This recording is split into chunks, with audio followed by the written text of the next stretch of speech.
ஆதியாகமம் 8ஆம் அதிகாரம். தேவன் நோவாவையும் அவனுடனே பேழையிலிருந்த சகல காட்டு மிருகங்களையும் சகல நாட்டு மிருகங்களையும் நினைத்தருளினார். தேவன் பூமியின் மேல் காற்றை வீச பண்ணினார். அப்பொழுது ஜலம் அமர்ந்தது.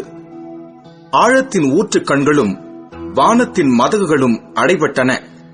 வானத்து மழையும் நின்று போயிற்று. ஜலம் பூமியிலிருந்து நாளுக்கு நாள் வற்றிக்கொண்டே வந்தது.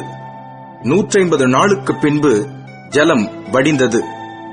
7ஆம் மாதம் 17ஆம் தேதியிலே பேழை அரராத் என்னும் மலைகளின் மேல் தங்கிற்று. 10ஆம் மாதம் மட்டும் ஜலம் வடிந்து கொண்டே வந்தது. 10ஆம் மாதம் முதல் தேதியிலே மலை சிகரங்கள் காணப்பட்டன. 40 நாள் சென்ற பின் நோவா தான் பேழையில் செய்திருந்த ஜன்னலை திறந்து ஒரு காகத்தை வெளியே விட்டான். அது புறப்பட்டு பூமியின் மேல் இருந்த ஜலம் வற்றிப் போகும் வரைக்கும் போகிறதும் வருகிறதுமாய் இருந்தது. பின்பு பூமியின் மேல் ஜலம் குறைந்து போயிற்றோ என்று அறியும்படி ஒரு புறாவை தன்னிடத்திலிருந்து வெளியே விட்டான்.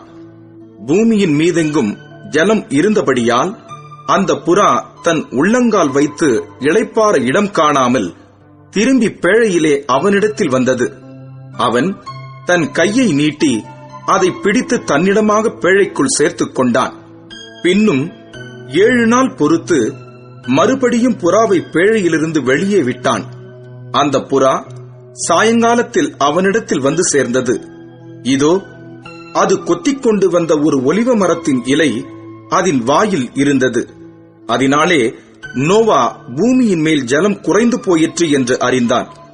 பின்னும் 7 நாள் பொறுத்து அவன் புறாவை வெளியே விட்டான். அது அவனிடத்திற்கு திரும்பி வரவில்லை. அவனுக்கு 601 வயதாகும் வருஷத்தில் முதல் மாதம் முதல் தேதியிலே பூமியின் மேல் இருந்த ஜலம் வற்றிப் போயிற்று. நோவா பேழையின் மேல்தட்டை எடுத்து பார்த்தான். பூமியின் மேல் ஜலம் இல்லாதிருந்தது. 2ஆம் மாதம் 27ஆம் தேதியிலே பூமி காய்ந்திருந்தது. அப்பொழுது தேவன் நோவாவை நோக்கி, நீயும் உன்னோட கூட உன் மனைவியும் உன் குமாரரும் உன் குமாரரின் மனைவிகளும் பேழையை விட்டு புறப்படுங்கள். உன்னிடத்தில் இருக்கிற சகலவித மாம்ச ஜந்துக்களாகிய பறவைகளையும் மிருகங்களையும் பூமியின் மேல் ஊறுகிற சகல பிராணிகளையும் உன்னோட வெளியே வரவிடு. அவைகள் பூமியிலே திரளாய் வர்த்தித்து பூமியின் மேல் பலுகிப் பெருக கடவது என்றார். அப்பொழுது நோவாவும் அவன் குமாரரும் அவன் மனைவியும் அவன் குமாரரின் மனைவிகளும் புறப்பட்டு வந்தார்கள்.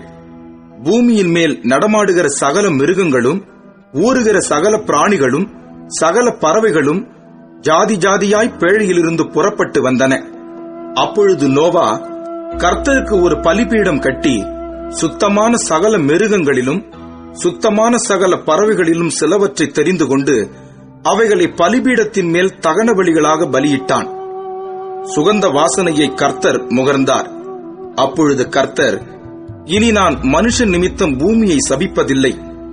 மனுஷனுடைய இருதயத்தின் நினைவுகள் அவன் சிறுவயது தொடங்கி பொல்லாததாய் இருக்கிறது. நான் இப்பொழுது செய்தது போல இனி சகல ஜீவன்களையும் சங்கரிப்பதில்லை. பூமியுள்ள நாளளவும் விதைப்பும் அறுப்பும் சீதளமும் உஷ்ணமும் கோடை காலமும் மாரி காலமும் பகலும் இரவும் ஒழிவதில்லை என்று தம்முடைய உள்ளத்தில் சொன்னார்.